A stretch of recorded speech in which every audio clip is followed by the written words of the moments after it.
temps d'un homme n'est pas le temps d'une femme. Version tribunal, procès. Président.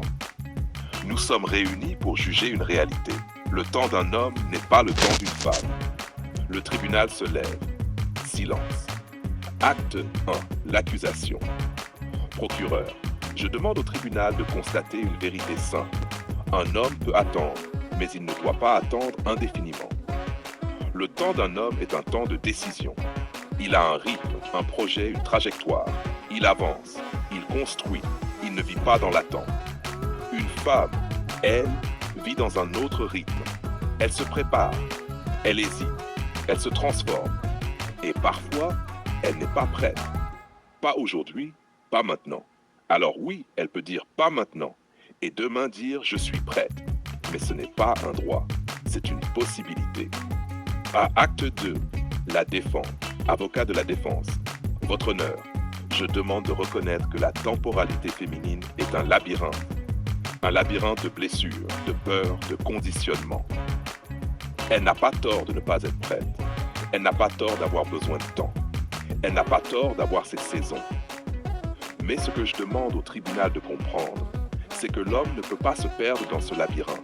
Parce que lui, il a un temps. Et quand il attend, il n'attend pas pour s'amuser. Il attend parce qu'il a un espoir. Et l'espoir, quand il devient une prison, devient une erreur.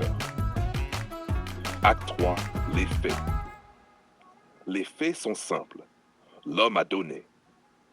L'homme a été clair. L'homme a dit la vérité. L'homme a pardonné. L'homme a coupé. L'homme n'a pas haï. L'homme n'a pas cherché à nuire. L'homme a simplement refusé d'être gratuit. Ce qui était normal est devenu rare. Ce qui était banal est devenu précieux. Acte 4, le verdict.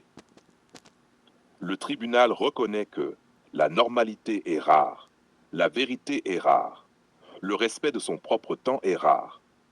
Le tribunal reconnaît aussi que l'homme a le droit de dire stop, la femme a le droit de ne pas être prête, mais l'homme n'a pas le devoir d'attendre. Le verdict est donc le suivant. Chacun garde son rythme, chacun respecte son temps, et l'affaire est classée sans animosité, sans haine, sans rancune. Le tribunal déclare: le temps d'un homme n'est pas le temps d'une femme, et la vie continue.